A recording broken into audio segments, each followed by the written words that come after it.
Good. Yeah. All right, shalom, shalom. We're going to start saying all praise and glory due to you. Yahweh, Bahashem, Yahweh Shai, Bahashem, Rakak, Wadash. Double honors to our apostles and elders, great millstone, salutations to the hopeful elect out there that's teaching word and truth and sincerity. I'm the brother Mark, got the brother Ma'at Kadar. Khan. We just got together just to do a quick lesson, man, and because what really kind of inspired me to come up with the lesson was the elder brother Shapaya. He had made a video recently.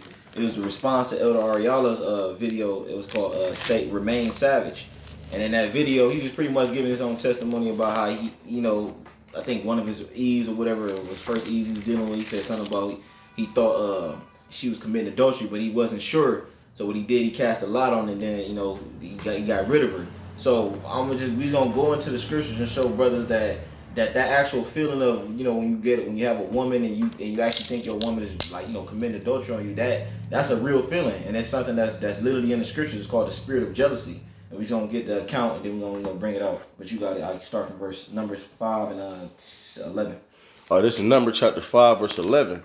And the Lord spake unto Moses, saying, Speak unto the children of Israel, and say unto them, if any man wife go aside and commit a trespass against him, and a man lie with her carnally, and it be hid from his eyes of her husband, and be kept closed, and she be defiled, and there be no witness against her, neither she be taken with the matter. Right. So it's saying if a man's wife commit adultery, and then it said it be no witness, like say if he wasn't there, none of his homeboys went there, his brothers, nobody was there, and nobody didn't know about it, but he had a feeling. And all of us, if you deal with a woman, all of us had that, had that feeling, but man, they call it an intuition. Yeah, there you go, bro. They call it intuition when you just sense something. You know what I mean? Something a woman might be acting different, or she might putting on different perfumes. Just little small hints. You know what I mean? She dressing hella nice late at night. So that's what you call it in the world, of intuition. But when you in this truth, it's the spirit. Yeah.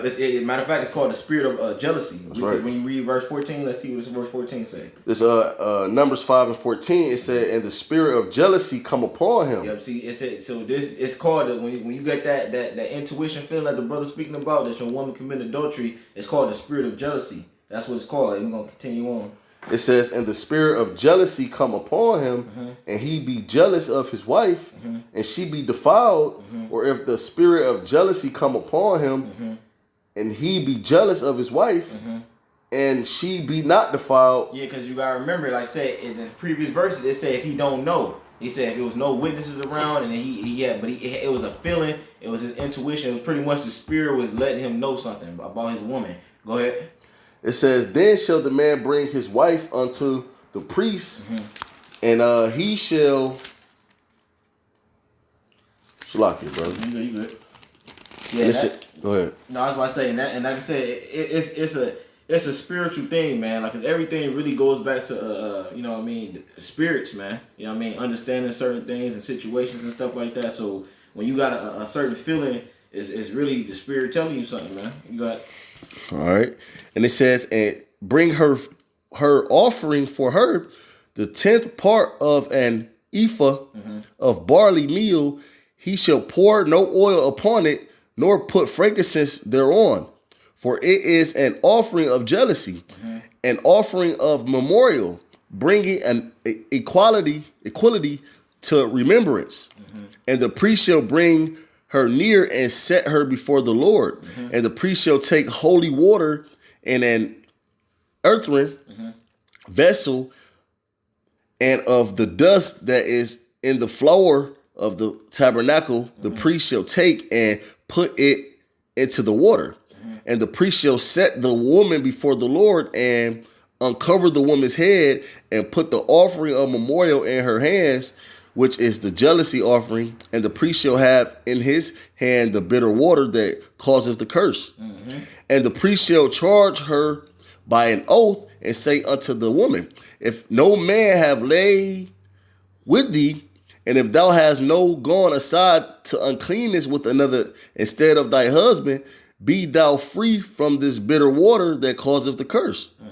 But if thou hast gone aside to another instead of thy husband, and if thou be defiled, and some man have laid with thee beside thy husband, Then the priest shall charge the woman with an oath of cursing, and the priest shall say unto the woman, the Lord make of thee a curse and a oath among thy people, when the Lord doeth make thy thigh to rot and thy belly to swell. Right, see that? So when you see the women with the little pudge and they got the cellulites, because that's pretty much what it is. Adulterous woman. That's adulterous woman, bro. And that's crazy though, man, because a lot of these things we don't know, but we didn't read the scriptures. Like, damn, I didn't even know that was in the scriptures, man. You know what I'm saying? So like you said, bro, when brothers see that woman with the cellulites, which is the rotten thighs, or when they say make that thighs to right, and then the bloated stomach, so to speak. I mean, it can be a little pudge. Usually, that's an adulterous woman, man. You know what I mean? And most of our women, they built like that. Because, matter of fact, go to Isaiah, the first chapter, bro. Oh, the first chapter? Yeah. I gotta get this real quick, right? Isaiah, let me start it. When they talk about instead of a sweet smell. Oh, that's Isaiah, the third chapter. Yeah, right? third chapter. That's where I'm at. Yeah. This is Isaiah chapter 3 and 16. It said, moreover, the Lord said, because the daughters of Zion are haughty and walk with stretched forth necks and wanting eyes. Yeah. Walking and menacing as they go and making a tinkling with their feet, that wanting eyes, stretch forth necks. Yep. And that goes perfectly, and it goes perfectly what we read right now, man. Because our women, they are known adulterers, man, and they don't give a damn, man. They just do it. They don't have no thought about it. They feel like, oh, I got the same right as you, this, that, and the third. That's why ultimately we gotta get out of here, man. Hey, and even when it's like no sun outside, it's nighttime. A woman got on sunglasses. Yeah. She with her man in the mall, like. She does those wanting eyes. Yep, they looking all over the place, you know, instead of ahead of her. Yeah, you know? Bro. And you know what I mean. And then they have it to a point where they get mad at you, bro. Right. You know what I mean? Like, oh, I can do what I want, but you know what? Y'all about Shimon Shah is gonna judge you, women, man. You got it, bro. Let me see. What you want me to skip to? It said instead of it, which home smell? Oh yeah, okay. This is Isaiah. Chapter 3, verse 24, it says, and it shall come to pass that instead of a sweet smell, there shall be stink, and instead of a girdle, a rent, instead of a well-set hair, baldness, and instead of a stomacher, a girding of sackcloth, and burning instead of beauty. Yeah, man. And that's what's to come. Yeah, matter of fact, you want to speak on it? Yeah, that's what's to come, man, because, you know, these women, they're very prideful right now. You know, the world is in their hand. You know, you got a lot of, pussyfooting. I ain't gonna use that word pussyfooting, but you got a lot of Tyrones out here. Yeah. All right. You got a lot of gentlemen out here that's coming to these women every damn call for every damn need, man. They got cape on. So hey, these women got all these different, smell goods and body washes. And yeah, some of these bitches do smell good, but in the time that's approaching, the time that's coming, hey, these women gonna go back to their natural way, man. Ain't gonna be none of that long Indian Remy, man. Yeah, Brazilian weave, man. 30 inches, man. $700 fucking dollars, man. Yeah. You gonna be in that day. You gonna be wearing your natural bald heads, man. Yep. All right, in that day, you're not gonna be able to take a damn shower or bath, man. And women come on a cycle, and it's automatic a funky smell, man. Yep. So in that day, we gonna smell you before you even approach us. Yeah, bro. So man, nobody want to deal with these niggas, these nigga women, these Israelite women in that time. Yep. And it's crazy too, man, because you women, you gonna be a lot of it's gonna be a lot of death from a lot of you women, man. You know what I mean? Because women outnumber men. You know what I mean? Do a 2 to 1 or something. That's like right. that. 3 to 1. So hey, you know what I mean? Just be prepared for what's about to come, and all that pride's gonna go out the window when all hell starts to break loose.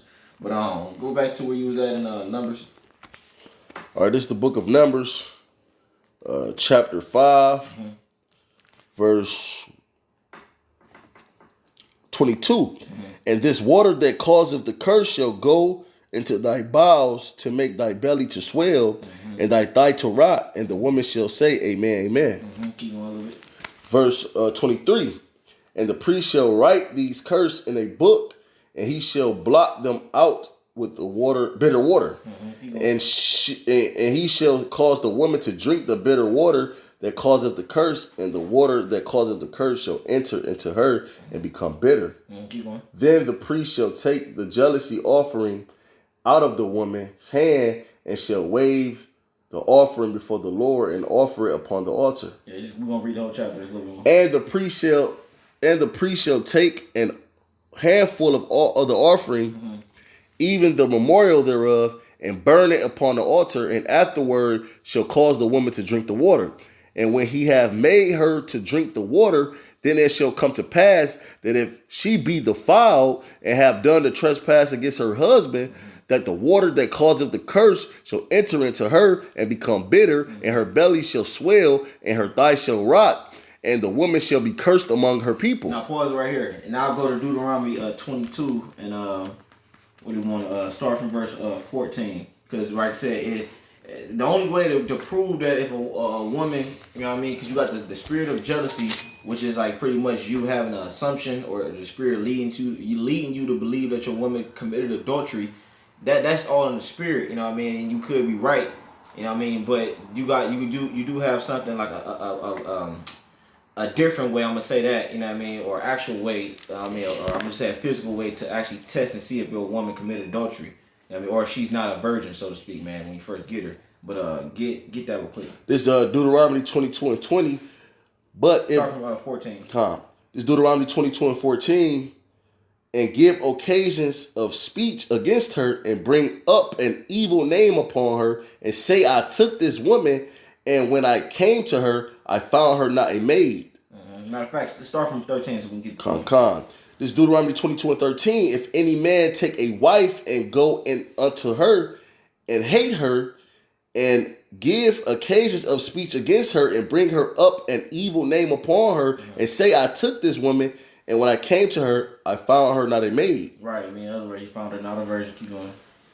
Then shall the father of the damsel and her mother take and bring forth the tokens of the damsel's virginity unto the elders of the city in the gate. And the damsel's father shall say unto the elders, I gave my daughter unto this man to wife, and he hated her. And lo, he have given occasions of speech against her, saying, I found not thy daughters a maid, and yet these are the tokens of my daughter's virginity, and they shall spread the cloth before the elders of the city. Right. So what you would do is you would get a white cloth, you would spread it on the bed or whatever, and then obviously if she, if she have her, if she fucking pop the cherry, or if she bleed or if she don't bleed, that would be the determining factor because it's gonna go into it. Go ahead. All right. Verse 18, and the elders of the city shall take that man and chasten him, and they shall immerse him in 100 shekels of silver, and give them unto the father of the damsel, because he had brought up an evil name upon a virgin of Israel, and she shall be his wife, and he may not put her away all his days. Keep going. But if this thing be true, and the tokens of virginity be not found for the damsel, then they shall bring out the damsel to the door of her father's house, and the man of her city shall stone her with stones, that she die. Right, like I said, so it's like when they spread the cloth, and if she bleed or she didn't bleed, like I said, that would be the determining factor on whether or not she was a virgin or not.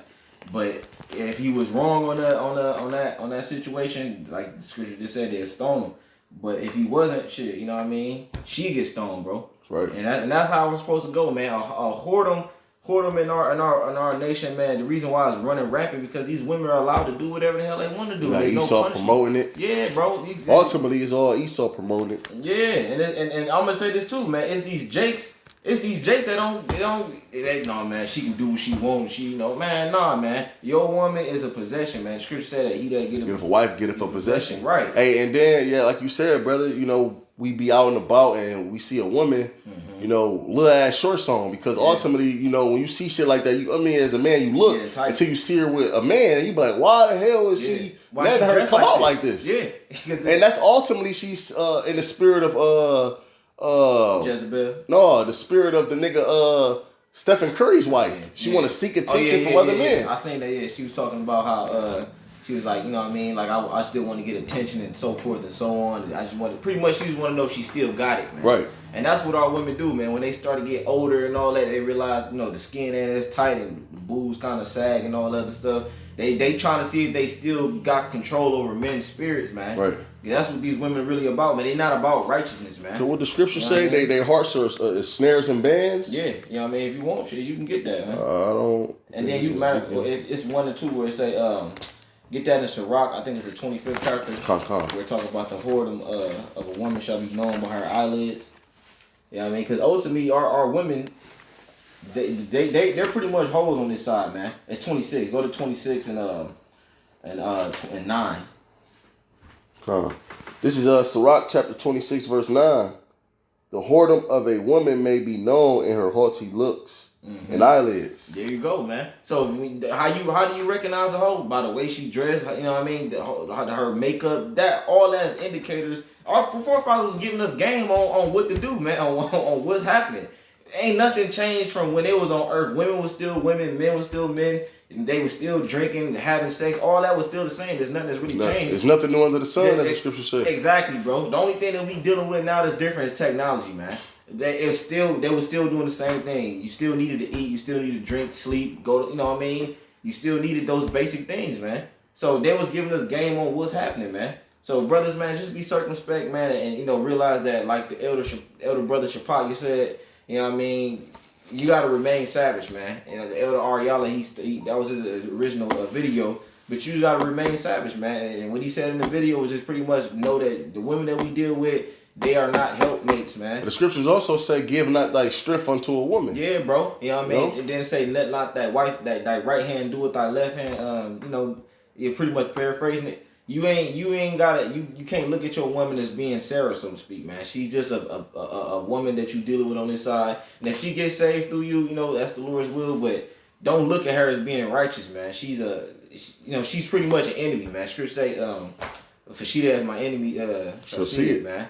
So you got any close scripture? Oh, and with that, man, we give all praise and glory due to you. Yahweh, by Hashem, Yahushai, by Hashem, Rakakadash. All right, double honor to our apostle, Elder Millstone. I salutations to the hopeful elect out there. And we pray this edifying. We want to say Bible boy. Bible boy.